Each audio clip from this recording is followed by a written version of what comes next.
이번 고투 캠페인 때문에 그동안 쌓여 있었던 아베에 대한 불만과 비난이 쏟아지고 있습니다. 아베의 트위터에 몰려가서 비난의 댓글을 다는 것도 놀라운 일이고, 일본 언론들이 아무 생각 없는 아베는 말도 못하고 일본의 미래가 암담하다, 이런 인간이 최고 지도자라니 라는 식의 놀라운 기사들이 오늘 막 쏟아지고 있습니다. 완전히 밑바닥이 드러난 아베의 수준에 참고 있던 모든 것이 다 터져버린 것 같습니다. C19는 급속하게 확산되어가는 사회 분위기에 휘발유를 부은 아베의 헛발질이 너무 계속되니 도저히 참을 수가 없는 거죠. 오늘 도쿄도에서는 1일 최다 293명의 C19 최종 판정자가 확인되었습니다. 갈수록 태산이라는 말이 딱 맞을 정도로 걷잡을 수 없는 확산세입니다. 오후 기자회견에서 코이케는 20대와 30대가 70%를 차지하고 전파 경로를 파악할 수 없는 일은 위험한 신호이다 라고 말했습니다. 그리고 오늘도 아베 정부는 도쿄 도민에게 캠페인 제외에 대한 설명을 상세하게 해야 한다 라면서 아베와 각을 세웠습니다.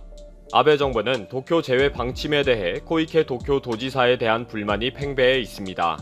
코이케 지사가 계속 아베 정부의 설명 부족을 언급하는 것에 대해 책임을 스스로 져야 하는 도쿄는 어떤 말이라도 할 자격이 없다 라고 불쾌감을 나타냈습니다. 또 코이케가 사전 설명이 없었다 라고 한 부분에 대해 코이케 지사가 전화를 받지 않아서 부지사에게 상세히 설명했다 라고 반박하면서 코이케의 정치쇼에 대해 불신을 나타냈습니다. 아베에 대한 지지도는 바닥이지만 여론도 계속 악화되어 가면서 아베 개인에 대한 비난이 이미 도를 넘은 상태입니다. 그동안 아베 개인에 대한 비난은 자제하던 일본인들과 언론들이 노골적으로 모욕적인 비난까지 스스럼 없이 하는 것입니다.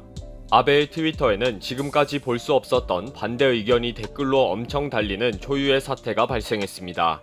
지금까지 아베가 많은 실책과 부정을 저질러도 트위터에 몰려가서 직접적으로 비난하거나 반대하는 댓글을 다는 경우가 드물었기 때문입니다. 그러나 이번에 고투 캠페인이 일본 전역으로 C19를 확산시킬지 모른다는 두려움과 공포가 적극적으로 반대 의사를 드러내는 계기가 된 것입니다. 아베의 트위터에 C19가 심각하다, 의료 지원에 1조 7천억엔을 사용해라, 분명한 인재가 될 것이다, 취소해라, 지금 C19를 확산시키려고 하느냐, 당장 중지해라, 국민의 목소리가 들리지 않느냐 등의 비난 댓글이 쏟아졌습니다. 오늘 일본의 언론에서는 아베의 아베노마스크와 고투 캠페인 중에 어떤 것이 더 바보 같은 정책일까요? 라는 제목의 기사가 올라왔습니다. 한마디로 아베는 바보 같은 정책을 경쟁하듯이 쏟아내고 있다는 조롱인 것입니다.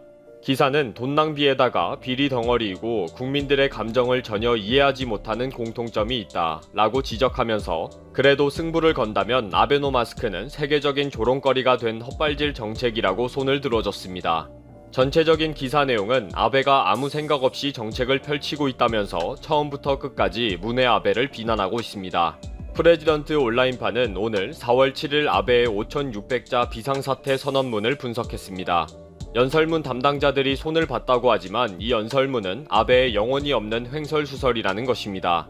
20개의 단락으로 장황하게 말을 했지만 배경 설명은 건너뛰고 그리고를 남발하면서 장황하게 횡설수설할 뿐이라고 지적합니다. 6단락 정도로 쫙 줄여서 말을 하면 깔끔하게 될 것을 이렇게 장황하게 된 것은 아베가 자신의 책임을 회피하고 변명하느라고 괜히 길어졌다 라고 지적했습니다. 또 프레지던트 온라인판은 지난 4월 7일에 발령한 비상사태 선언 당시 아베의 심리를 분석했습니다. 이 분석 기사의 제목은 가장 무서운 것은 C19가 아니라 아베 신조이다 입니다. 전체적으로는 뒷북을 친 비상사태 선언 때문에 일본의 C19 방역 대책은 완전히 엉망이 되어버렸다는 것입니다. 되지도 않은 아베노믹스에 대한 미련 때문이라는 거죠.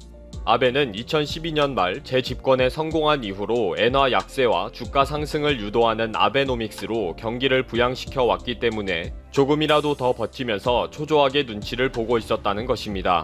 이후 아베는 말끝마다 전후 최대의 경제위기, 사상 최대의 경제대책 등의 용어를 남발하면서 번번이 때를 놓쳐버린 바보같은 정책을 남발할 뿐이었다는 것입니다. 주간문춘은 오늘자 기사에서 마음에 전혀 진정성이 전달되지 않는 전후 최악의 언어 감각을 가진 아베가 일본을 파괴하고 있다는 제목을 실었습니다. 입만 열면 전후 최대의 경제대책 등으로 과장하는 아베를 비아냥하면서 아베의 생각 없는 말을 비난하고 있는 것입니다. 정치부 기자들이 아베는 원래 어휘가 부족하다, 준비된 연설문만 술술 읽고 있다, 그래서 나중에는 하나도 머리에 남아있지 않는다. 진실성이라고는 하나도 없는 아베의 언어 능력은 C19 사태에도 드러났다. 라는 식입니다. 아베가 앞뒤도 없이 큰 소리를 치는 말들을 지적하는데 현실은 하루에 200건에 멈춰있는 PCR 검사를 당장 내일부터 하루 2만 건을 하겠다 라고 큰 소리를 황당하게 한다는 것입니다. 추경 예산을 성립할 때에도 세계 최대 규모라고 하는 등 과장하는 것은 거의 습관이라고 지적합니다. 결론으로는 아베의 언어 감각은 전후의 권력자 중 최악의 수준이다. 말을 제대로 못하는 정치인은 아무 생각 없이 국가의 미래를 망친다. 지금 사태는 심각하다. 라고 마무리했습니다. 일본은 C19를 전혀 통제하지 못하는 위험한 지경이며 아베 개인에 대한 비난이 계속 이어질 것입니다. 정말 수준 이하의 아베가 혐한으로 정치 생명을 이어온 것이 다 뽀록나는 상황이 된 것입니다. 미국이 진행 중인 차세대 수직 이착륙 항공기 프로그램 FVL에 영국이 참여한다는 소식입니다. 우리나라도 서둘렀으면 좋겠습니다. 영국이 자국의 군사력 현대화를 위해 미국과 군사협력 협정을 체결했으며 여기에는 차세대 수직 이착륙 회전익 항공기 공동 개발을 위한 조항이 포함되었다고 제인스가 현지 시각 15일 보도했습니다. 영국 국방부는 이번 협정은 현대전 환경에 효과적으로 대처하기 위해 양국군 사이의 지속적인 기술 교류를 명문화하고 이를 통해 영국군과 미군 간의 기술적 격차를 좁혀 미래의 전장에서 보다 원활한 협력을 가능케 하기 위한 조치라고 밝혔습니다. 영국이 협력 의사를 밝힌 FVL 프로그램은 아파치와 OH-58, 카이와 워리어를 대체하는 차세대 경공격 정찰헬기 FARA 그리고 블랙 호크를 대체하는 FLRAA, 치누크 같은 대형 헬기를 대체하는 FVL 헤비 등으로 구성되는데요. 현재 벨과 시콜스키를 중심으로 구성된 두 개의 컨소시엄이 치열한 경쟁을 벌이고 있습니다. 미국이 개발 중인 FVL 기종들은 기존 회전익 항공기보다 압도적으로 향상된 속도와 항속 능력, 탑재 중량을 가지고 있는데요. 미 육군은 2030년대 초반부터 기존의 회전익기들을 FVL 계열 기체들로 대체할 구상을 가지고 있습니다. FVL 사업에 영국이 참여 의사를 밝힘에 따라 FVL 프로그램은 JSF와 유사한 국제공동 프로그램으로 발전할 가능성이 커졌는데요. 헬기 소요가 많은 우리나라도 서둘러 FVL에 참여해야 한다는 지적이 항공 전문가들을 중심으로 제기되고 있습니다. 지금 미국의 양대 헬기 업체인 벨 그리고 시콜스키가 중심이 되어서 두 개의 아주 대형 컨소시엄이 구성이 되어 있고 이들이 지금 치열한 경쟁을 하고 있습니다. 왜냐? 이 헬기, 소형 헬기, 공격 헬기, 중형 헬기, 대형 헬기 이 모든 헬기를 그냥 싹쓸이 해버리는 이런 사업이기 때문에 정말 사활을 걸고 지금 하고 있죠. 그런데 이 벨 또 시콜스키 이 두 개 업체가 공이 우리나라에도 사업에 이 공동 참여하라 라는 제안을 했었어요. 이게 이제 JSF 프로그램, 그러니까 F-35를 만들 때 그 프로그램하고 사실은 유사해지고 있는데 영국이 여기에 이제 가장 먼저 협력하겠다라고 했는데 JSF, 그러니까 이 F-35 개발할 때 개발비 그리고 앞으로의 판매의 안정적인 확보 이런 것들을 위해서 미국은 국제 공동 투자자를 모집을 했고 여기에 이제 9개 나라가 실제 돈을 투자를 했었어요. 그래가지고 이 중에서 가장 많은 돈을 투자를 한 나라가 영국이었고 당시 20억 달러를 투자를 했습니다.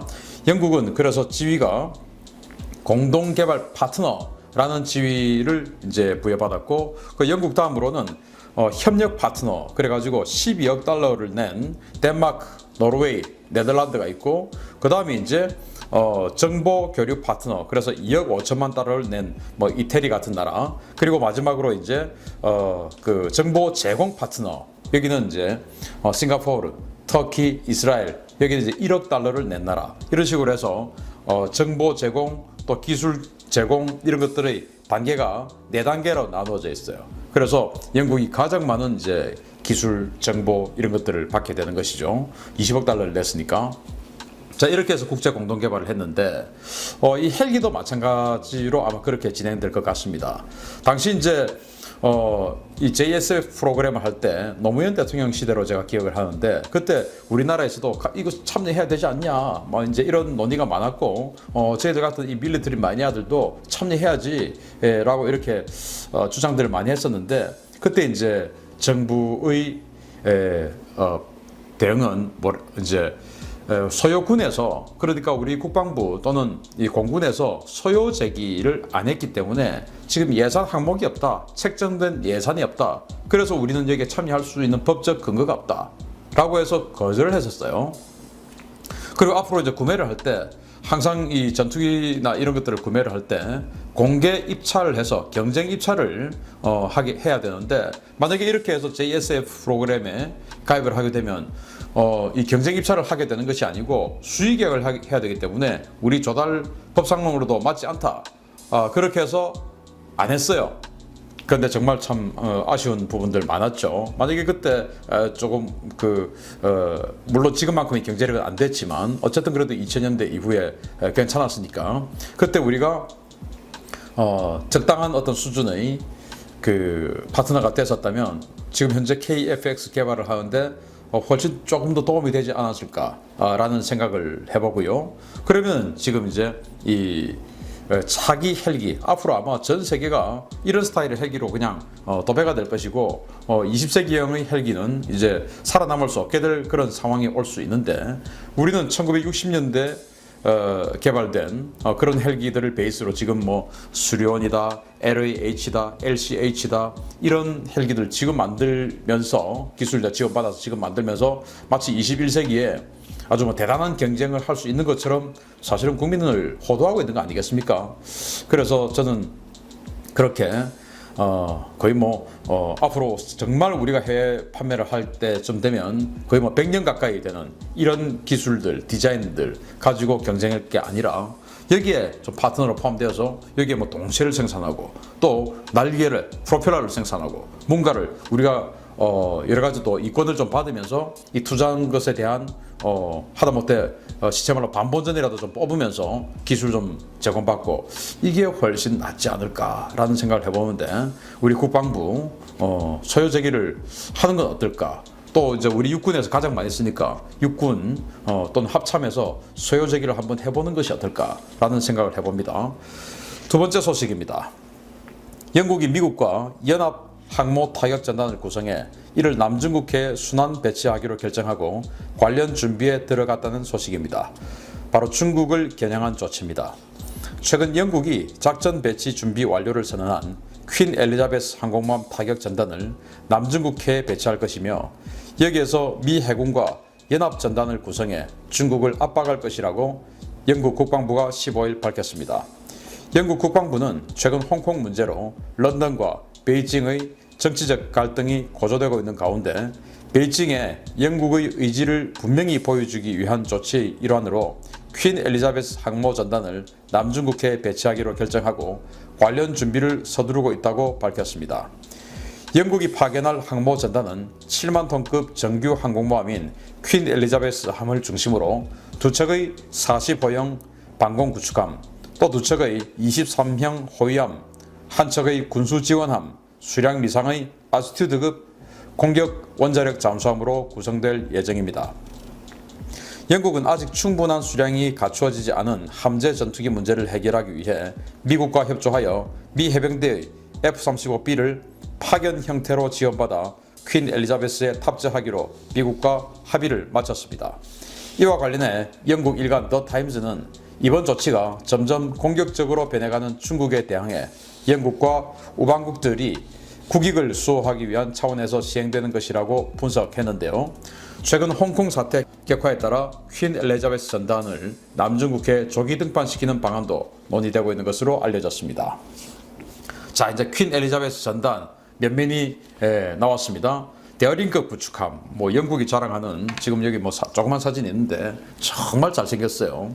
이 데어링급 구축함은 이제 샘슨이라고 하는 이 방공 시스템, 영국판 이지스죠,를 통해서 적의 항공기, 적의 미사일을 요격하는 그런 군함인데 이 대륙 구축함을 영국은 6척을 갖고 있어요. 그 중에 3분의 1인 2척을 이 항모 전단에 투입을 한다라고 하니까 거의 뭐 움직일 수 있는 대어링 전부 다 여기다 집어넣겠단 말이 되죠. 그리고 이제 지금 현재 13척을 가지고 있는 23형 호위함 그것 2척 그리고 이제 군수지원함 그리고 공격 원잠 이제 이렇게 해서 항모 전단을 꾸리는데 문제는 지금 현재 오늘 현재 뭐 7월 17일이죠. 오늘 현재 영국이